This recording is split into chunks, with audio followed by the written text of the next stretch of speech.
And we're back. Injury sub in Casey Irwin. For Caroline Tao. Seemed like she hit her head on that last tackle.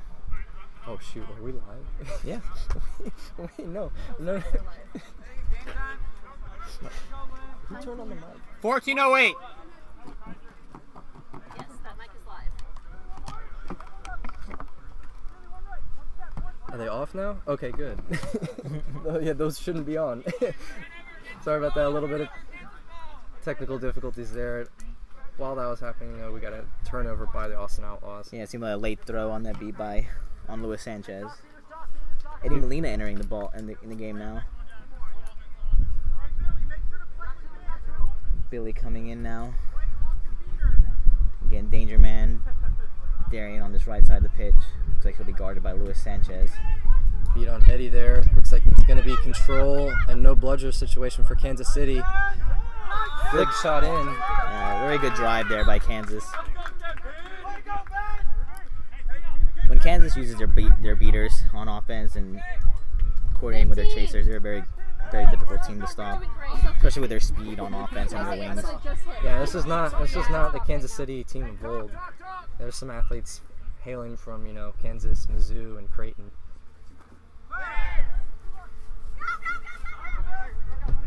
Definitely a team when they have bludger control, they're very dangerous. Great catch by Casey Irwin there. There's that big arm of Ben Schuler I was talking about earlier, making a long beat.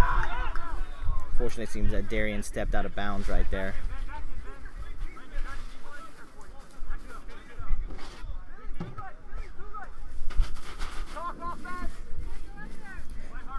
One of the few times Outlaws haven't had bludger control, up to Molina and Munoz to try to get back here.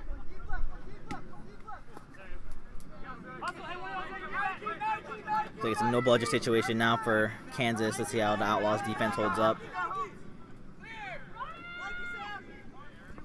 Kansas beaters. Wow.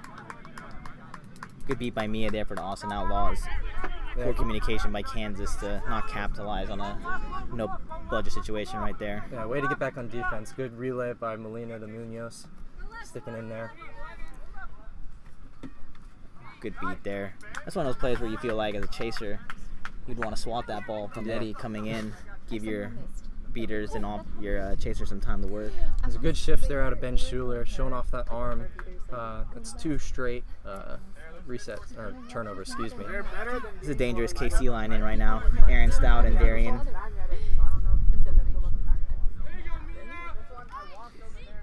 Number 52, Justin Dewick also. His beating partner with 51. Lauren Curry with control. Let's see them work. Wow, great Nice pass. Excellent pass.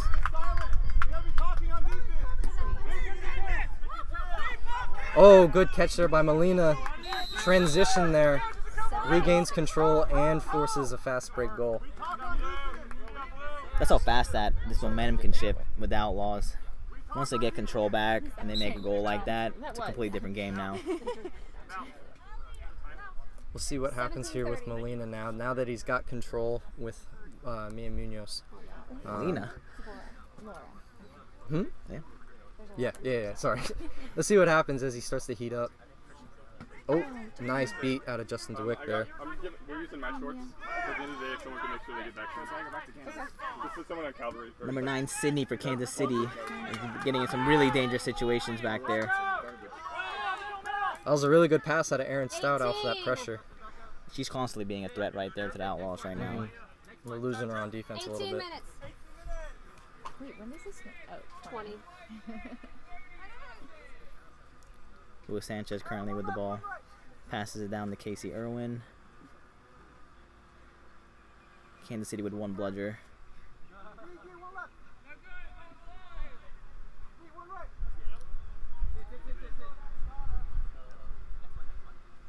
Looks like that should be Austin's reset. They haven't called for it though from this ref and crew. Look for Augie on this backside right here. Oh, don't even need Augie. Luis Sanchez with the goal. With that, it's 120-30 Austin Outlaws. 18:53. just about a minute left in this half. Oh, looks like Eddie Molina with a bludger turnover. I think he tossed it back to no one there. A little bit of a product of staying away from the game for so long. Yeah, last time he played, third bludger rules weren't really a thing. You could move it wherever you wanted as long as you didn't throw it off the pitch. Seems you stay away for about 1 year and the whole game is completely different. Yeah, you know. That one person is just. They're on a lot of. Yes, they are. Darian and Samham on the side here getting a little physical.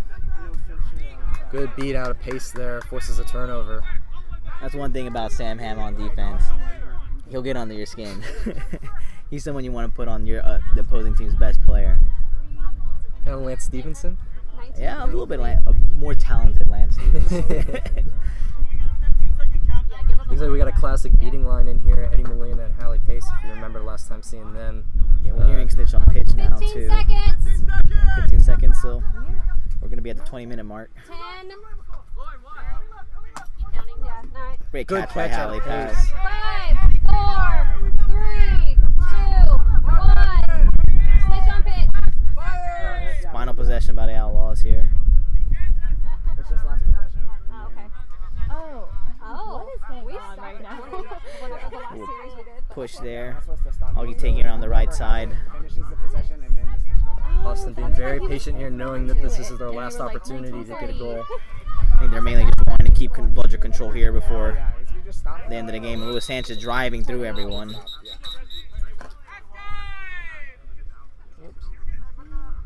so now. Go short or from someone. As a beater, Tate, when it's coming on the snitch on pitch around the 20-minute mark, Just wanted to make sure that how important is it that you feel like you have to keep control over scoring a goal, or like throwing it so that you can create scoring opportunities? Just going into like the 20 minutes. going to 20-minute mark. Would you rather? Are you like? Do you feel like you're less inclined to We're going to throw 19? just so that you keep Okay. control going on the snitch on pitch? What do you have tonight? I think you're looking to mainly you're looking to keep that control. I mean, if you can get a goal, I mean, goals are goals, and that that's one more farther away or up on the other team that you're getting. So like, I think if you get a goal out of using that control, like that's still a positive. But as a beater, yeah, you want to keep control. It's more or less how important do you think it is to go into snitch on pitch with control? Which is so much more advantageous because you have that seeker floor of 30 seconds where the other beater core is probably going to try to get bludgers away from you, and you're just probably going to sit back and hold on to them. And it kind of lets you dictate the defense and what you can do. You could probably set up on the snitch and their seekers as they're about to come in a lot better. So yeah, I mean, as a beater, you're always going to bludger. As a Kansas City coach right now, it seems improbable that they will be able to come back and hit the set score. What are you telling your team right now, do you think, to work on this snitch on pitch? I mean, that snitch, the snitch changes everything. Granted, right now, a snitch pull would put them, 13-6, right? And so you're still down 7 goals, which is, kind of insurmountable in that position. You just give the team a goal, and as long as they're executing towards that goal, you can, come away with some positives and say, hey, we did this, we executed in a way, and then, learn where in the before snitch on pitch part where you could have done a lot better. Yeah. And then whenever the end game time. Oh, I have a whistle too if we need an extra whistle. Yeah, hot mic. Screaming over us. Supplies for lunch. And just as I pick it up. Sorry, yeah, thank you. I knew I'd be prepared. Very big man seeking Josh Andrews and A lot of size over Brian here. McClanahan. Who's taller? I think Brian's taller. No, it's not bad. That happens sometimes. It just. Oh, really? I'm gonna put it right here. It's gonna be underneath, but I'll get it for you whenever you need. 10 seconds, right? Seconds? Who's 9, time? 8, 7, 6, 5, 4, 3, 2, 1. Seekers release. Here goes Josh Andrews and Brian McClanahan going in for the snitch.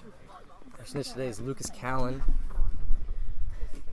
Good catch from number 16 in Kansas City there. Missed beat by Jackson. Oh, never mind. He was called beat. Oh, and this is the part where I don't. Number 42, McCullough just passed it off to Aaron Stout. He's keeper. Oh, okay. Probing currently. There's no bludger situation. Oh, okay.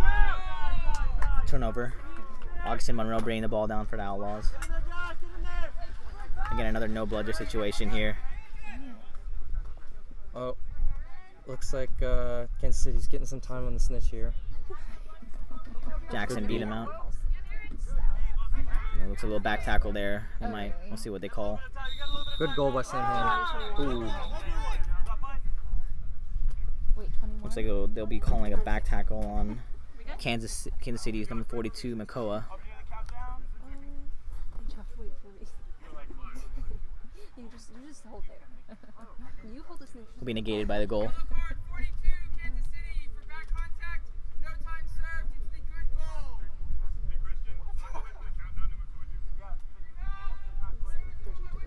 42? Also allow 5 goals away. Ooh, close pull there by Josh Andrews. Are we still on? Yellow ball. Aaron Stout bringing down the ball on the left side. Pass it to McCullough. Oh, great dump off to Darian. 21-36. Great field vision there by number 42, McCullough. Oh. Shoot.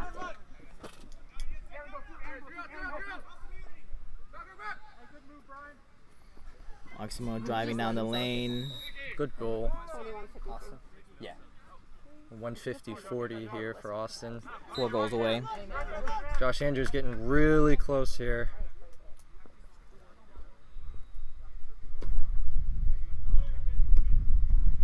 New seekers on for Kansas. Ryan Dickey.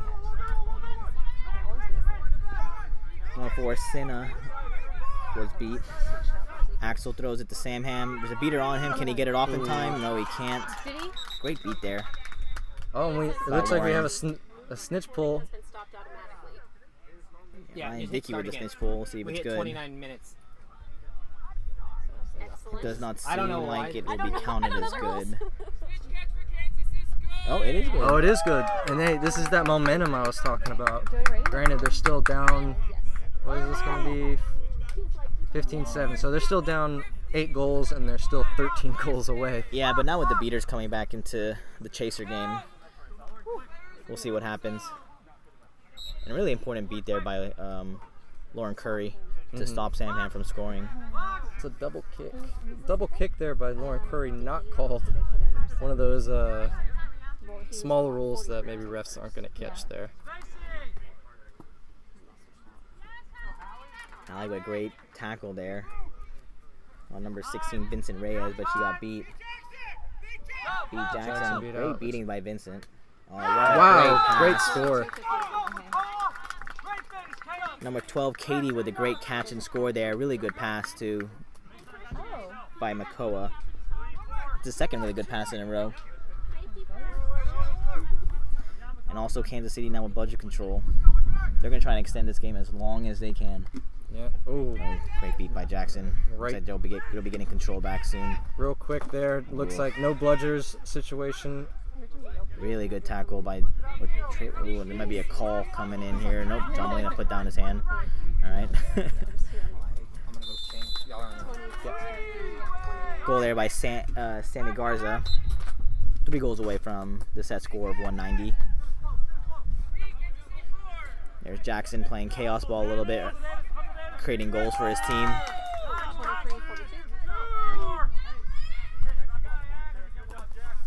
I think that's about the 3rd or 4th time that Jackson has been in the opposing team's keeper zone while their beaters are down the field.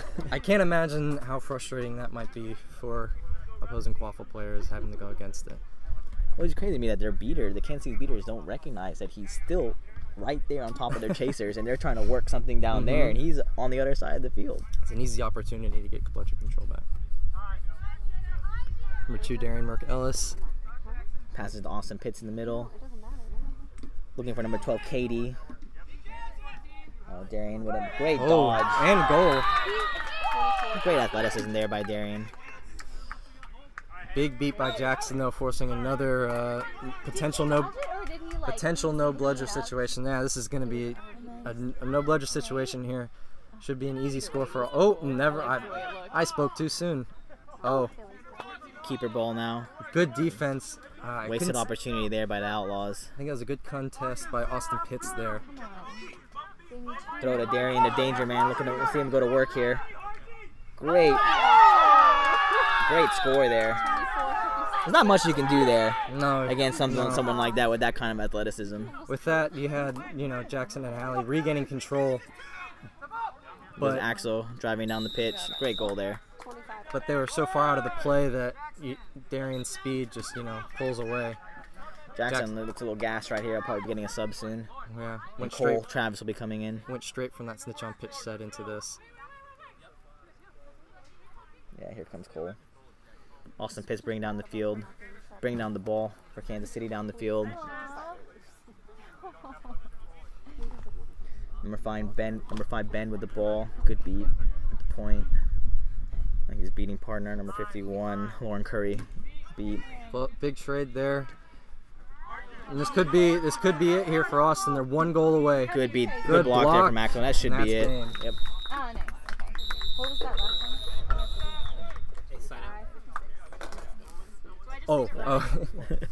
Oh. Final score here. First game in the South Super Series. Austin 190. Kansas City 105. Straight down there so that you have a secondary angle with Yeah. the mouse. You just hit start. It's by who? There you go. Because I'm running up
And welcome into the South Super Series. We got our second game of the day. We've got the San Antonio Soldados facing up against the Austin Outlaws. This is Tate K speaking right now. And Arian Goddessy right here as well. How important do you think this game 1 is in this series? I think it's everything. I think it sets the tone for potentially who wins this series.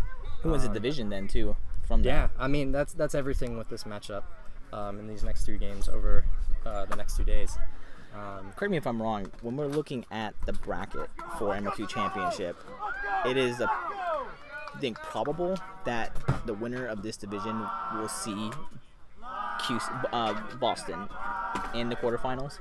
I think that's a potential, certainly a potential matchup based off of the Super Series, the East Super Series last week, and Washington's win. That just makes that New York-Boston series all the more important. Put him up here. Augie with the quaffle, and looks like Austin Outlaws do have bludger control. Is Eddie and Cole. Cole looks to be subbing out along with Aaron McBride. Ryan Naraki with control. Looks like San Antonio is playing 2 people at the hoops right now. In for San Antonio, we've got Taylor Tracy and Ryan Naraki at beater, Mel Kite, Jenna Adams, Jay Stewart, and Miguel Esparza in for their quaffle. Austin beaters, we've got Hallie Pace, Eddie Molina. Quaffle, Augie Monroe, Casey Irwin, Josh Andrews, and Davis Rowe. Quick turnover there by Casey Irwin.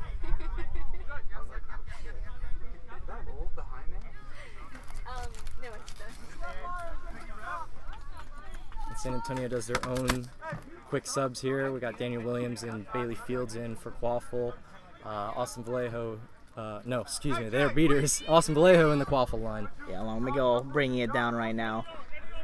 Looks like Daniel's probing right now, trying to see if he can get back control. Him and Eddie squaring off right now. Bailey creeping behind. Eddie got beat. Hallie beat. No. Oh, no good call by the goal. It looked like it went in from here. Hey, who's got time? Can you give me the time real quick? 126. 1:31. Looks like they are discussing the potential goal here. It looked good from here, and yes, I think they will confirm it as good. I think. Was that a good goal? Yeah, it is a good goal. Looks like Miguel might be being subbed off for an injury-related issue. Miguel, their top goal scorer. Maybe it's maybe he's drawing some blood.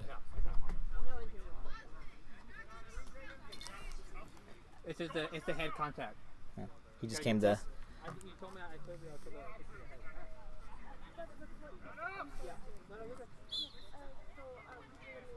It's like Connor McIntyre subbed in for Miguel, and Bailey and Daniel Williams with control, playing fairly conservative in the keeper zone. Eddie Molina and Hallie Pace coming down. A missed throw from Eddie. Looks like San Antonio will press out of it. Swing to Josh. Josh should have the hoops open, and he puts it through. Good ball movement by Austin. Hallie needs to rush back now to get back on defense. Really good ball movement there, considering San Antonio had bludger control. It looks like it is a no bludger situation. Connor coming down on Davis. Passes it over to Austin. Great athleticism to catch and dunk. Little miscommunication there by the Austin defense. Seems like no one was in on that backside hoop defense. This may turn out to be a game of who is able to keep bludger control will be the one who wins. Okay, I'm back. Fix the scoreboard. Again, Daniel Williams and Bailey playing fairly conservative around the hoops as Austin swings the quaffle around. San Antonio seems very comfortable to let them double beat there by Eddie Molina. Swing the ball around. No bludger situation here for Austin. Reset used by Austin Outlaws. So that was like a reset for the Really good strategy here by San Antonio to seem to just letting Austin have the space around the hoops while they focus on keeping control in a in the drive. Looks like Eddie finally got back control. I think Austin will now try to work here on offense. Bailey beat by Eddie. Augie driving in. Flipped it over to Casey. That's going to be a turnover. A missed opportunity there for the Austin Outlaws to really capitalize on that bludger control conversion. Not really sure if that was a pass or a shot. It looked like a pass, but it was a really deep pass. I'm going to say that's a shot. Yeah. Well, it was a wide shot too.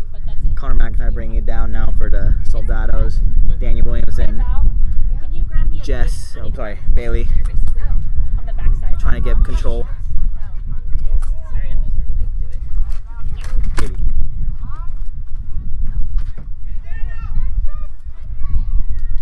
We got Cole Travis in for a beater for Austin. That's a very good matchup. Cole versus Daniel. Something I don't know if we saw during the regular season. The last time there was a regular season. A big beat by Cole there. Ooh, missed shot. Daniel Williams looks like he's able to regain control. There is a little bit of chaos here on the transition. Let's see.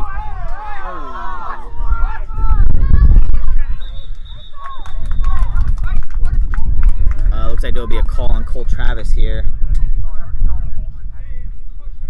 I'm not sure what they're gonna call. I think they're discussing It looks like it's if a it was a charge, if but Bailey had possession it on looked. that It looked like she had possession. It did there. look like she had it.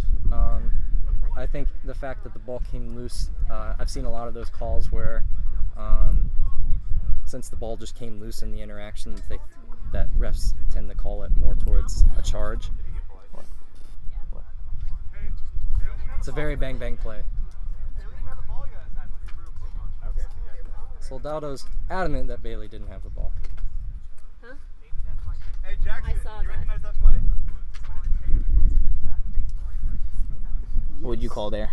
I don't think we can And do that anything one, about it now. it's tough because there's going to be a little bit of bias. I am an Austin Outlaw, but it did you appear are? that it did appear that she had control there. That's one of those iffy ones though, because it's called so. There's not a consistent call with it, at least that I've seen here in the South region. Mm-hmm. That I'm not really sure what constitutes possession and what in the rule book, specifically states, what does possession mean. Constitutes possession and what. Looks like it will be a yellow card on Cole. Maybe it just didn't seem like Bailey had full control of that bludger before Cole went for the tackle. No good goal there for Austin.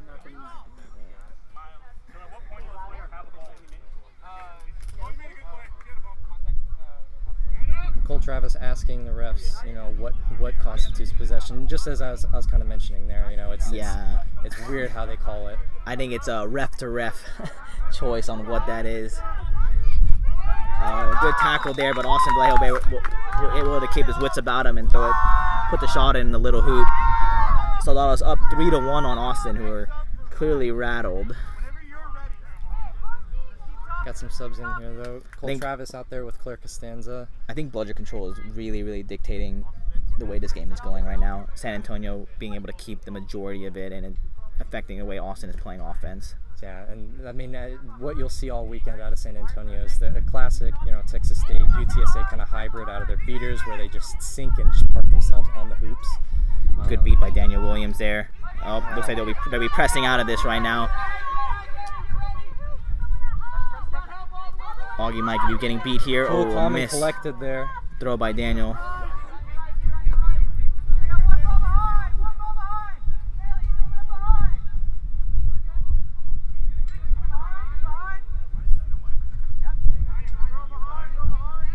Sam Ham subbed in to this line here. Hasn't played with the Outlaws since champs were in League City, I believe. Casey throwing it back to Luis Sanchez at the top of the hoops. Former San Antonio Soldado. Mm-hmm. Looks like Austin Outlaws were able to regain bludger control. Let's see how long they'll be able to maintain it. San Antonio making a quick sub there on defense. Jess Markle in. Ooh, missed opportunity there. Good block by Miguel. More and more subs here for Soldados. We got Matt Blackwood in, Connor McIntyre's back in, Taylor Tracy in at beater, Jenna Adams in. Looks like we're going to have to pause now because there's a lightning delay from somewhere. I'm not sure where the lightning would be, but 10 miles out, they say the Lightning is. So I feel like this is unfortunate for San Antonio, who had all the momentum, now allowing Austin to possibly regroup. Yeah, that's definitely something I think. They were definitely the better team in the opening 6 minutes. Is it 6 minutes in? Yeah, for sure. Yeah, no, but this is, I mean, Outlaws. I mean, like, let's go back to a game that you were in, right? The Heat versus Cavs, right? And then there was Final? Yeah. Wasn't there? I thought there was like a timeout and there was a regroup that came. Yeah, that timeout happened when I tore my MCL. Oh, I'm sorry. My bad. But you know what I mean, though. Yeah. For this group of Quaffle players and beaters, it's a good kind of reset for them. It'll definitely be a completely different game when these two teams come out. Austin Outlaws are definitely going to regroup. They're going to talk about what went wrong. And it's unfortunate for San Antonio that this is happening because they had all the momentum going into this Lightning stoppage. Nope, we're done. No, well, I mean, we'll be signing off here and hopefully, how long is it? 30, 40 minutes? We need to move. 30 minutes. 30 will minutes? Be, oh my goodness. Coming All back right. out. We do, All right. yeah, or go to the parking lot. Okay. We can't just be like out of the